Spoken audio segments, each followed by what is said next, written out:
Analogy அப்படிங்கிறது பார்க்கலாம். Analogy அப்படின்னா என்ன அப்படின்னா ஒப்புமை. ஒப்புமை அப்படின்னா ஒன்றையும் இன்னொன்னையும் கம்பேர் பண்ணுறது. இப்போ டைப்ஸ் ஆஃப் அனலாகி எத்தனை டைப்ஸ் இருக்குது அப்படின்னு சொன்னால் ஒரு 10 டைப்ஸ் இருக்குது. பார்ட் டு ஹோல், அதாவது பார்ட் அப்படின்னு சொன்னால் என்னென்னா பகுதி, முழு, அதாவது ஹோல் அப்படின்னா மொத்தத்தையும் அதனுடைய பகுதியையும் கம்பேர் பண்ணுறது. இப்போ ஒரு ட்ரீ அப்படின்னா அது ஹோல், அதில் உள்ள லீவ்ஸோ அது ஸ்டெம்மையோ கம்பேர் பண்ணோம் அப்படின்னு சொன்னால் அது ஒரு பார்ட். அதே மாதிரி cost to effect, cost to effect அப்படின்னு சொன்னால் விளைவையும் காரணத்தையும் கம்பேர் பண்ணுறது. அதே மாதிரி சோர்ஸ் டு ப்ராடக்ட், சோர்ஸ் அப்படின்னு சொன்னால் அதுதான் மூலம் அப்படின்னு சொல்கிறது. ப்ராடக்ட் அப்படின்னு சொன்னால் அதில் கிடைக்கக்கூடியது. ஸோ அது ரெண்டையும் கம்பேர் பண்ணுறது. ஆப்ஜெக்ட் டு பர்பஸ், என்ன நோக்கம் என்ன பொருள் அப்படிங்கிறத கம்பேர் பண்ணுறது. கேரக்டரிஸ்டிக்ஸ் அப்படின்னு சொன்னால் பண்பு. அடுத்தது ஜென்ரல் டு ஸ்பெசிஃபிக், பொதுவிலேருந்து தனித்துவமானதை கம்பேர் பண்ணுறது. அடுத்தது user to tool, user to டூல்னால் யார் எந்த இதை கருவியை உபயோகப்படுத்துகிறார்கள் அப்படிங்கிறத கம்பேர் பண்ணுறது. சீக்வென்சஸ் அப்படின்னா வரிசை. சினானியம்ஸ் அப்படின்னா மீனிங். ஆண்டோனியம்ஸ்னால் எதிர்ச்சொல். இந்த மாதிரி இந்த அனலாகியை பிரிக்கலாம். இப்போ இந்த அனலாகியில் நம்ம ஸ்டடி அண்டு டாபிக் ரிலேஷன்ஸ் அப்படிங்கிறது பார்ப்போம். ஸ்டடி அப்படின்னு சொன்னால் ஒரு படிப்பு, அந்த படிப்புக்கு என்ன தலைப்பு இருக்குது, டாபிக் இருக்குது. பாட்டனி அப்படின்னு சொன்னால் பிளான்ஸ் பற்றி படிக்கக்கூடியது. ஸோ தாவரவியல், தாவரவியல்னு சொன்னால் பாட்டனி. சுவாலஜி அப்படின்னு சொன்னால் அனிமல்ஸ், விலங்குகளை பற்றி படிக்கக்கூடியது.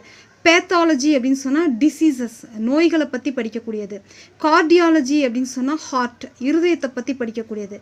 ஆஸ்ட்ரானமி அப்படின்னா பிளானட்ஸ், பிளானட்ஸ் கோள்களை பற்றி படிக்கிறது. அதே மாதிரி ஆஸ்ட்ராலஜி அப்படின்னு சொன்னால் ஃப்யூச்சர், எதிர்காலத்தை பற்றி படிக்கக்கூடியது. சைட்டாலஜினா செல்ஸ், செல்களை பற்றி படிக்கக்கூடியது. ஜியாலஜி அப்படின்னா பூமியை பற்றி படிக்கக்கூடியது. பெடாலஜி அப்படின்னா மண், சாயில் பற்றி படிக்கக்கூடியது. சீஸ்மாலஜினா எர்த்குவாக், பூமி அதிர்ச்சியை பற்றி படிக்கக்கூடிய படிப்பு.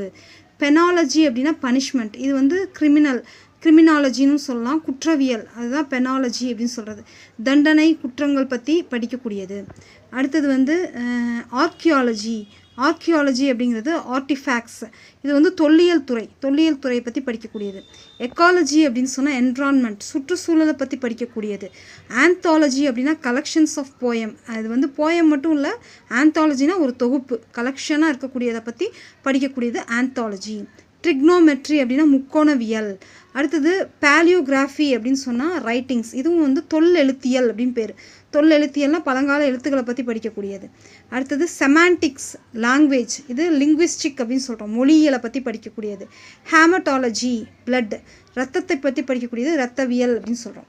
அடுத்தது பிரயாலஜி, பிரயோஃபைட்ஸ் அப்படிங்கிறத பற்றி படிக்கக்கூடியது. இதுவும் தாவரங்கள் மாதிரி தான், இது பாசிகள் சம்பந்தமான ஒரு தாவரங்களை பற்றி படிக்கக்கூடிய ஒரு படிப்பு. டாக்ஸானமி அப்படின்னா கிளாசிஃபிகேஷன், வகைப்பாட்டியல். ஓரோகிராஃபி அப்படின்னா மவுண்டைன்ஸ், மலைகளை பற்றி படிக்கக்கூடியது. இப்போ நம்ம ஒவ்வொன்றுமே தலைப்புக்கேற்ற படிப்புகளை பற்றி பார்த்தோம். இது மாதிரி கம்பேர் பண்ணுறது தான் என்ன அப்படின்னா அனாலஜி, இது மாதிரி பார்த்துருக்கோம். அனலாகி அப்படிங்கிறது பார்க்கலாம். அனலாகி அப்படின்னா என்ன அப்படின்னா ஒப்புமை. ஒப்புமை அப்படின்னா ஒன்றையும் இன்னொன்னையும் கம்பேர் பண்ணுறது. இப்போ டைப்ஸ் ஆஃப் அனலாகி எத்தனை டைப்ஸ் இருக்குது அப்படின்னு சொன்னால் ஒரு 10 டைப்ஸ் இருக்குது. பார்ட் டு ஹோல், அதாவது பார்ட் அப்படின்னு சொன்னால் என்னென்னா பகுதி, முழு, அதாவது ஹோல் அப்படின்னா மொத்தத்தையும் அதனுடைய பகுதியையும் கம்பேர் பண்ணுறது. இப்போ ஒரு ட்ரீ அப்படின்னா அது ஹோல், அதில் உள்ள லீவ்ஸோ அது ஸ்டெம்மையோ கம்பேர் பண்ணோம் அப்படின்னு சொன்னால் அது ஒரு பார்ட். அதே மாதிரி cost to effect, cost to effect அப்படின்னு சொன்னால் விளைவையும் காரணத்தையும் கம்பேர் பண்ணுறது.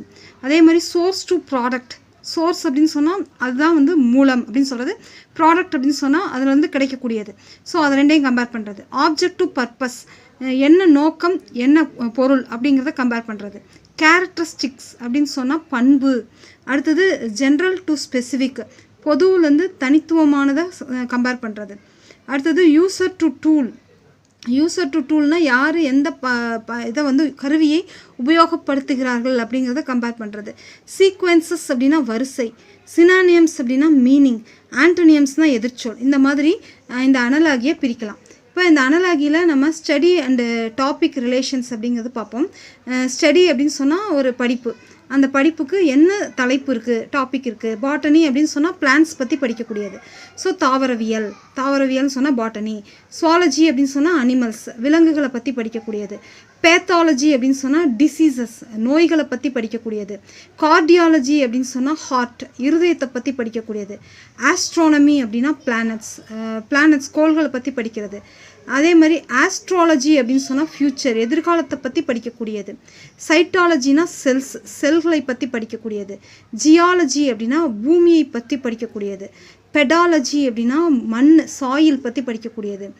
சீஸ்மாலஜினா எர்த்குவாக், பூமி அதிர்ச்சியை பற்றி படிக்கக்கூடிய படிப்பு. பெனாலஜி அப்படின்னா பனிஷ்மெண்ட், இது வந்து கிரிமினாலஜின்னு சொல்லலாம், குற்றவியல், அதுதான் பெனாலஜி அப்படின்னு சொல்கிறது. தண்டனை, குற்றங்கள் பற்றி படிக்கக்கூடியது. அடுத்தது வந்து ஆர்கியாலஜி அப்படிங்கிறது ஆர்டிஃபேக்ட்ஸ், இது வந்து தொல்லியல் துறையை பற்றி படிக்கக்கூடியது. எக்காலஜி அப்படின்னு சொன்னால் என்விரான்மெண்ட், சுற்றுச்சூழலை பற்றி படிக்கக்கூடியது. ஆந்தாலஜி அப்படின்னா கலெக்ஷன்ஸ் ஆஃப் போயம், அது வந்து போயம் மட்டும் இல்லை, ஆந்தாலஜினா ஒரு தொகுப்பு, கலெக்ஷனாக இருக்கக்கூடியதை பற்றி படிக்கக்கூடியது ஆந்தாலஜி. ட்ரிக்னோமெட்ரி அப்படின்னா முக்கோணவியல்.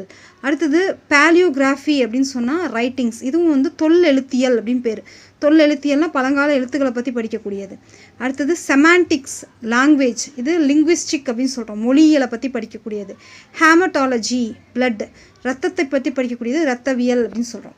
அடுத்தது பிரயாலஜி, பிரயோஃபைட்ஸ் அப்படிங்கிறத பற்றி படிக்கக்கூடியது. இதுவும் தாவரங்கள் மாதிரி தான், இது பாசிகள் சம்பந்தமான ஒரு தாவரங்களை பற்றி படிக்கக்கூடிய ஒரு படிப்பு.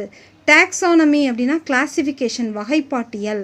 ஓரோகிராஃபி அப்படின்னா மவுண்டைன்ஸ், மலைகளை பற்றி படிக்கக்கூடியது.